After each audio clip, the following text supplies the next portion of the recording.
Pernahkah kamu merasakan dorongan kuat untuk menutup pintu? Bukan karena marah, bukan karena membenci dunia, tapi karena kamu butuh jeda.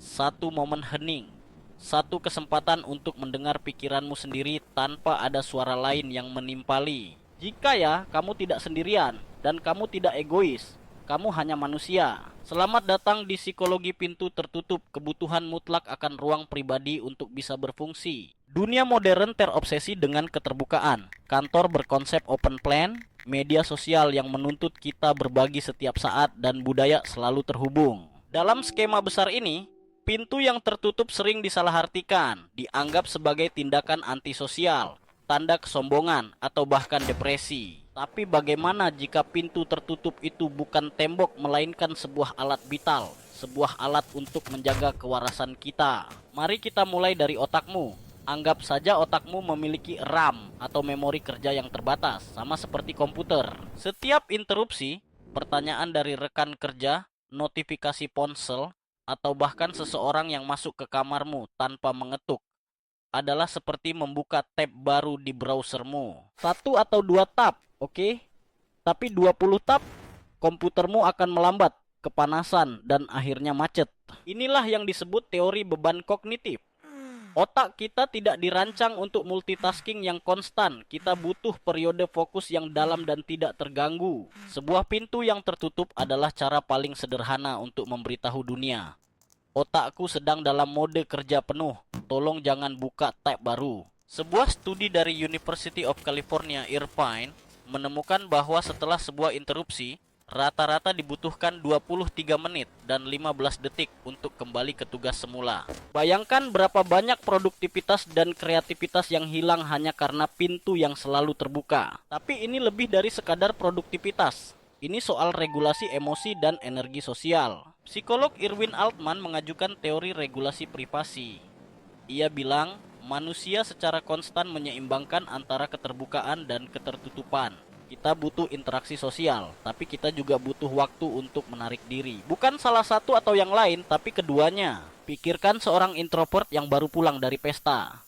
Baterai sosialnya terkuras habis. Dia tidak membenci teman-temannya. Dia hanya perlu masuk ke kamarnya, menutup pintu, dan mengisi ulang dayanya dalam keheningan. Ruang pribadinya adalah stasiun pengisian dayanya. Bahkan ekstrovert pun butuh ini. Mungkin dalam dosis yang lebih kecil, tapi kebutuhan itu tetap ada. Untuk memproses interaksi, untuk merefleksikan hari. Pintu yang tertutup memungkinkan kita beralih dari mode tampil ke mode menjadi. Di luar sana, kita memainkan peran karyawan, teman, orang tua.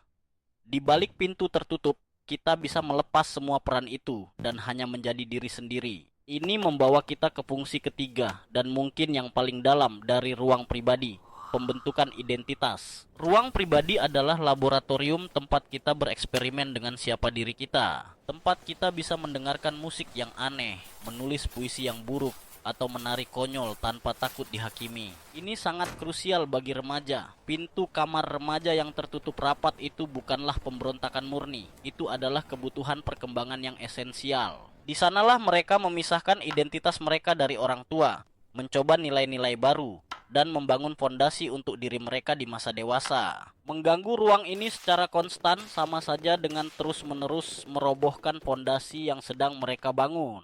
Jadi, kita punya 3 pilar: fokus kognitif, regulasi emosional, dan pembentukan identitas. Semua ditopang oleh hal sederhana, sebuah pintu yang bisa ditutup. Sekarang masalahnya, bagaimana kita bisa mendapatkan ruang ini di dunia yang seolah tidak mengizinkannya? Dan yang lebih penting, bagaimana kita melakukannya tanpa merasa bersalah? Langkah pertama, audit dan akui kebutuhanmu. Sadari bahwa kebutuhan akan ruang pribadi itu valid. Ini bukan cacat, ini adalah fitur bawaan manusia. Berhentilah meminta maaf karena butuh waktu sendiri. Kamu tidak perlu justifikasi. Kebutuhanmu adalah justifikasi yang cukup. Langkah kedua, komunikasikan batasanmu dengan jelas dan tenang. Kuncinya bukan membangun tembok, tapi membuat gerbang dengan jam buka yang jelas. Gunakan kalimat aku.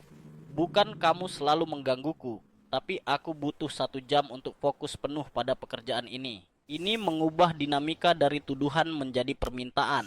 Kebanyakan orang akan lebih mudah menghormati permintaan daripada merespons tuduhan. Bagi keluarga, buat aturan sederhana seperti ketuk pintu dulu dan tunggu jawaban. Ini mengajarkan rasa hormat pada ruang pribadi sejak dini. Langkah ketiga, ciptakan pintu metaforis. Tidak semua orang punya kemewahan berupa ruang pribadi dengan pintu fisik. Headphone peredam bising adalah pintu tertutup yang bisa kamu bawa kemana-mana. Ini adalah sinyal universal, aku sedang di duniaku sendiri. Sepakat dengan pasangan atau teman serumah tentang sinyal jangan ganggu.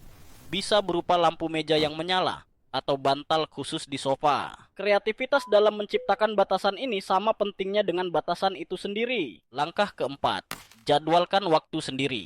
Jika kamu tidak secara aktif meluangkan waktu untuk itu, waktu itu tidak akan pernah muncul. Perlakukan janji dengan dirimu sendiri ini seserius kamu memperlakukan rapat dengan bosmu.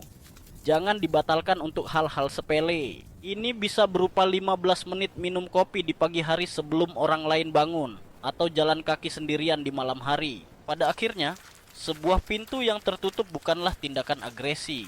Itu adalah tindakan pelestarian diri. Itu bukan penolakan terhadap orang lain, tapi penerimaan terhadap kebutuhan diri sendiri. Dengan mengambil ruang untuk dirimu sendiri, kamu tidak sedang mengambil sesuatu dari orang lain. Sebaliknya, kamu sedang mengisi ulang sumber dayamu. Sehingga ketika kamu membuka pintu itu lagi, kamu bisa hadir sebagai versi dirimu yang lebih baik, lebih sabar, lebih kreatif, dan lebih terhubung. Jadi, lain kali kamu merasa butuh menutup pintu, lakukanlah. Tanpa rasa bersalah, hormati kebutuhanmu. Karena ruang pribadi bukanlah kemewahan, itu adalah kebutuhan fundamental untuk pikiran yang sehat di dunia yang bising.